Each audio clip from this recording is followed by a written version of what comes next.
Our story begins on a rather rainy Tuesday evening.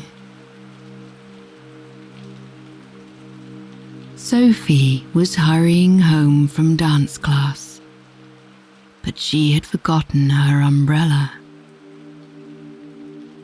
The cold raindrops splashed all over her arms, face, and through her dance leggings. Her silky brown hair was soaked, and her thin denim jacket had become heavy with rain. She hurried faster, but the wet sidewalk beneath her was full of puddles. Every time she stepped into one, a wave of water sloshed into her shoes. She wasn't surprised. Today had been a disappointing day. Everything in it seemed to go wrong. Her morning alarm hadn't gone off. They'd run out of cereal for breakfast, and her bag had ripped on the way to school. She'd made a mistake on her math paper the week before, and her best friend hadn't turned up to class. Her lunchtime had been disappointing too. She'd had to take the leftover lunch option because her teacher had kept her behind for so long. Even dance class had been hard. She'd forgotten all of last week's steps. And now, Mum was working the night shift. So it was up to Sophie to walk home, which usually would be fine. But today, without an umbrella, it was very, very wet. Sophie was good at staying positive. All through the day, she had smiled and tried her best to be her usual happy self. But now that she was alone in the rain, she wished that she could just escape everything and disappear. Almost as soon as she had made the wish, an extra large raindrop landed on her forehead. Sophie turned into her street and saw her house ahead of her. The windows were lit up from the inside. It looked warm and inviting. A small tingle of relief spread through her. She quickened her pace, thinking of what her mum might have left for dinner. Sophie let herself into her house. It was nice and dry. She breathed a grateful sigh of relief and noticed the comforting smell of buttery mashed potatoes coming from the kitchen. She could hear her sister playing upstairs and the sound of the TV in the other room. Sophie called out to the house that she was home. Then she peeled off her denim jacket and grabbed a fresh towel from the closet. She changed out of her soaking wet clothes and wrapped herself in the towel. It was very soft. She padded upstairs to her room Sophie loved her room. It was like a safe little nest, hidden away from the rest of the world. She put on her comfiest pajamas and flopped down on her bed, letting out a big sigh. She felt exhausted. Sophie was just gazing into space, staring at the gap between her door and her wardrobe, when she saw something. She rubbed her eyes and looked again. There, under the wardrobe, was a mouse that seemed to be made out of diamonds. He was small and glittery. And right at that moment, he was staring at Sophie, his white whiskers quivering. Sophie sat up, but the mouse seemed to know what she was thinking. He came out from under the wardrobe and squeaked as if to say, "I am real." Then he motioned with his tail for her to follow him. Sophie stared at the mouse. She was already 8 years old and wasn't sure she believed what she was seeing. But still, there was a tiny diamond mouse that seemed to be telling her to follow him. The mouse squeaked again. Sophie blinked a few times. But then she thought about her day and decided that it couldn't hurt to follow the mouse.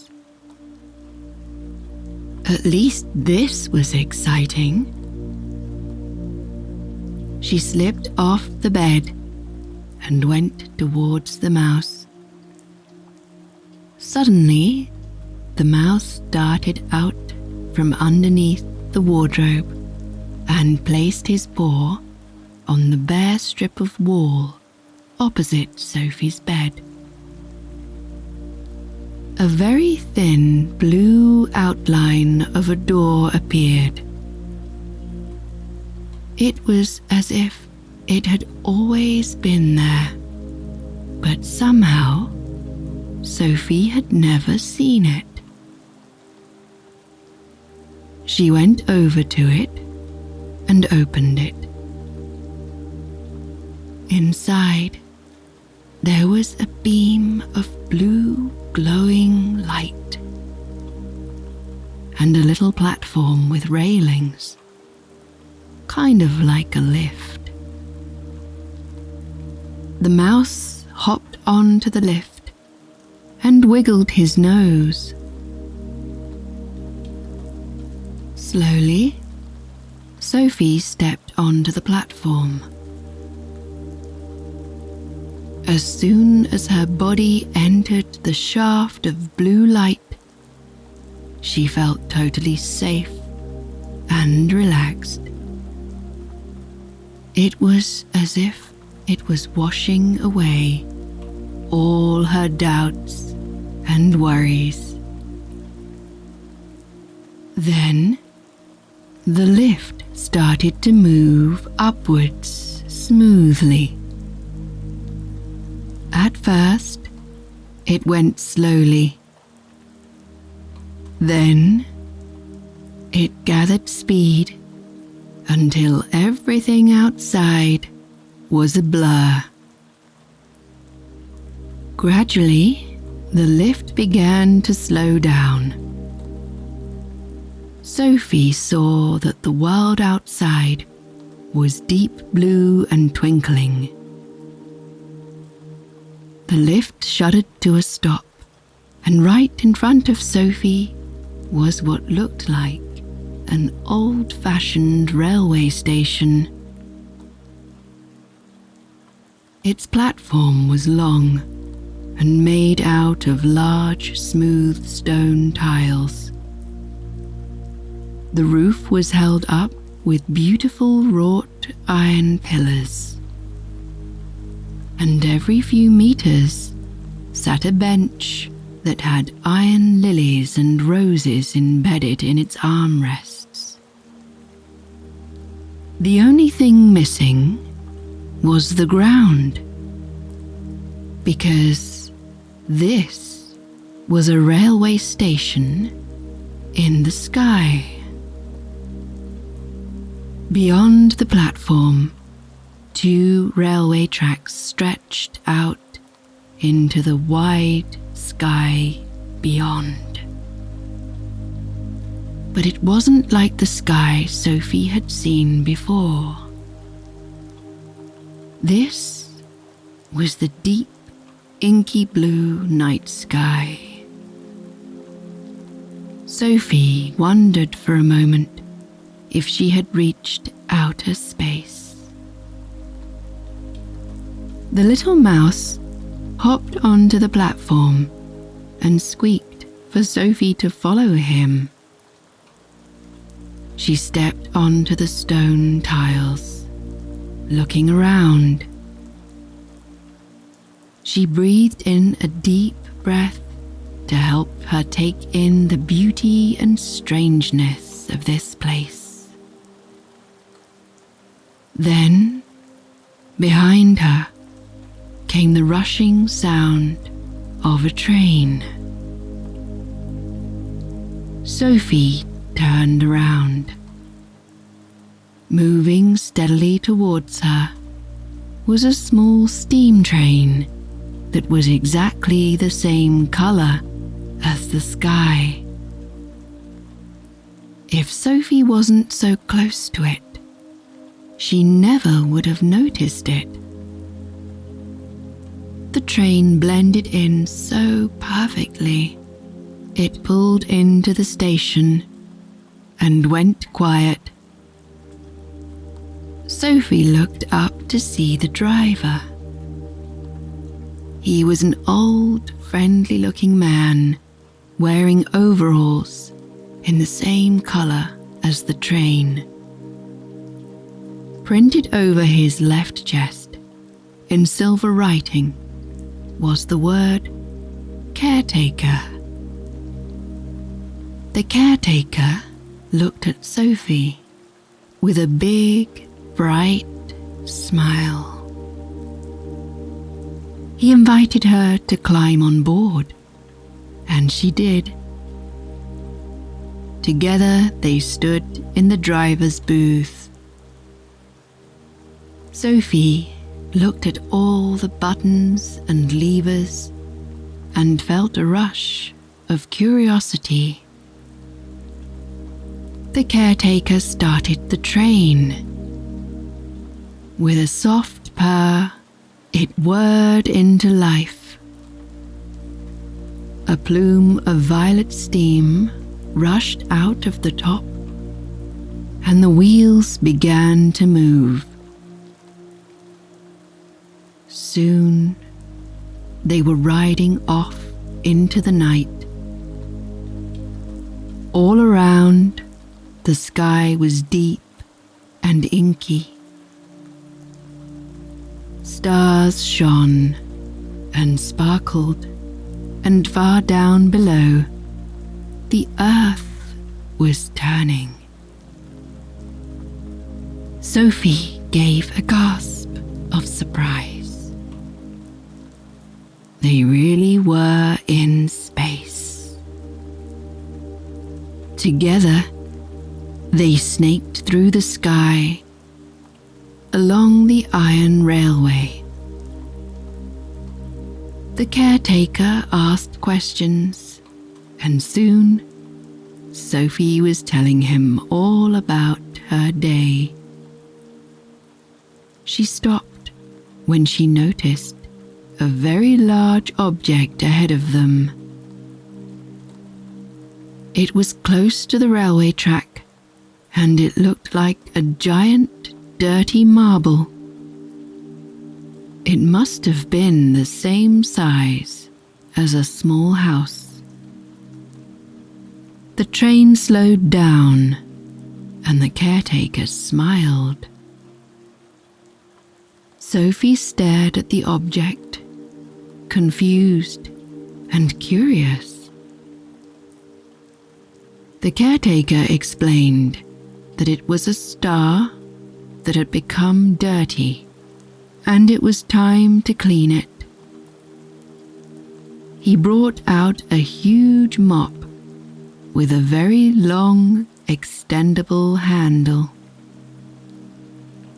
Sophie asked how a star gets dirty in the first place. The caretaker laughed as he pressed a button. Behind them, the top of the train carriage opened to reveal a giant bath of warm, soapy water. The caretaker dipped the mop into the water and started to clean the star with it.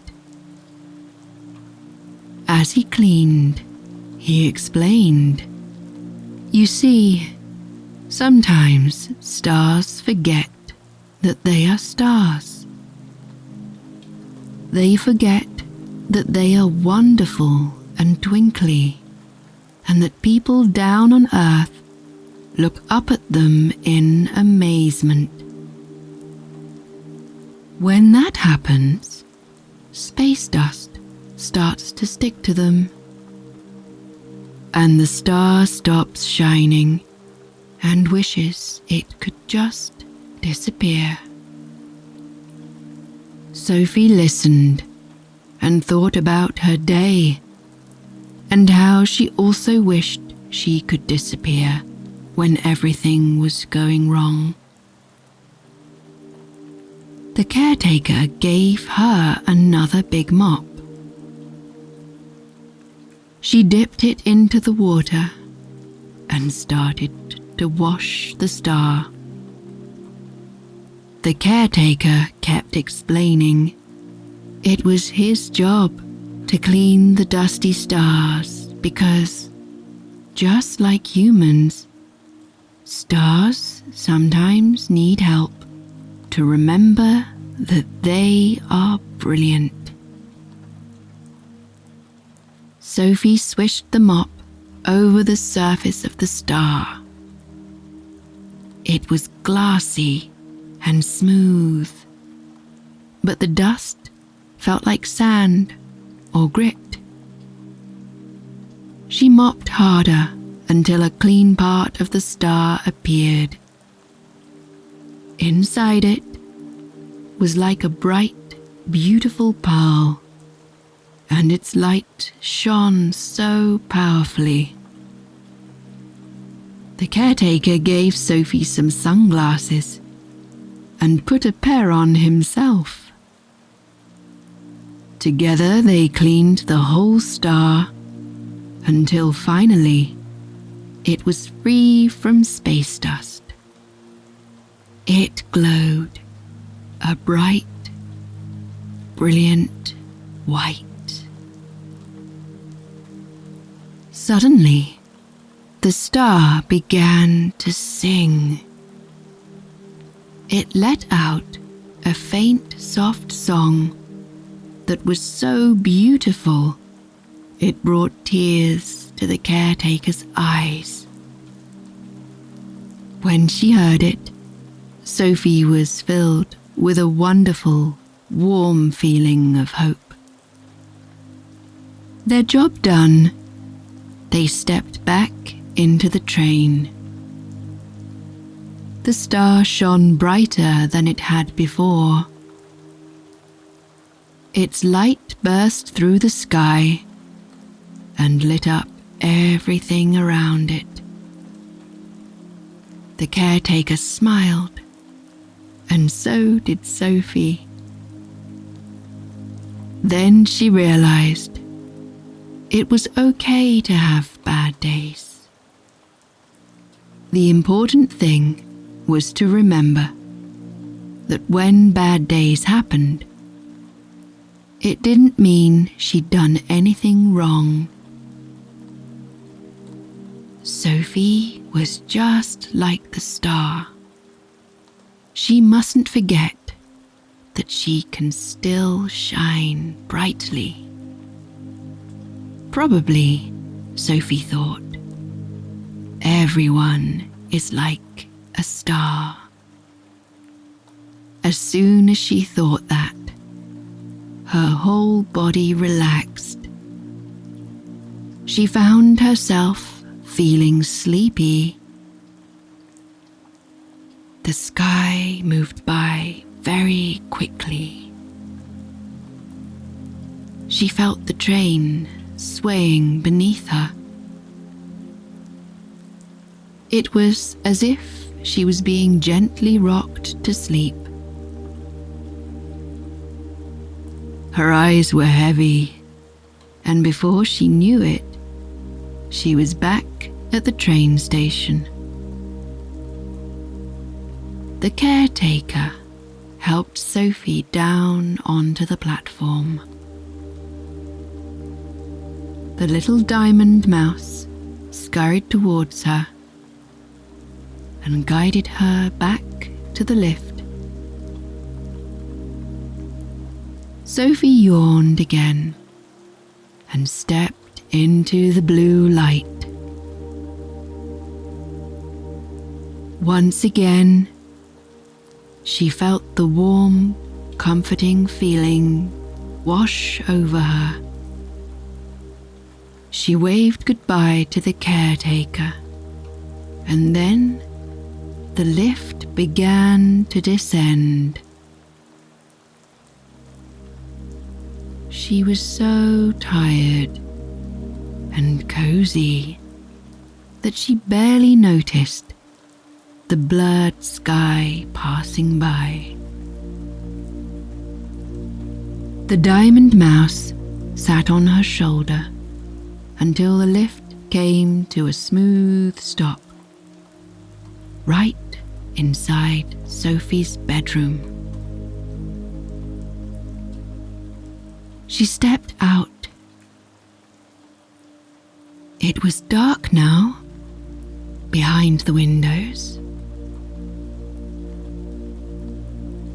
Night had settled. Sophie climbed into bed. Her head rested on her soft pillow. The diamond mouse tucked her in. Then he said his goodbyes and hurried away. Sophie lay in her bed and looked up at the night sky. Far in the distance, she could see a brilliant, bright white star. She smiled. Then she closed her eyes and drifted into the deepest sleep that she had ever had.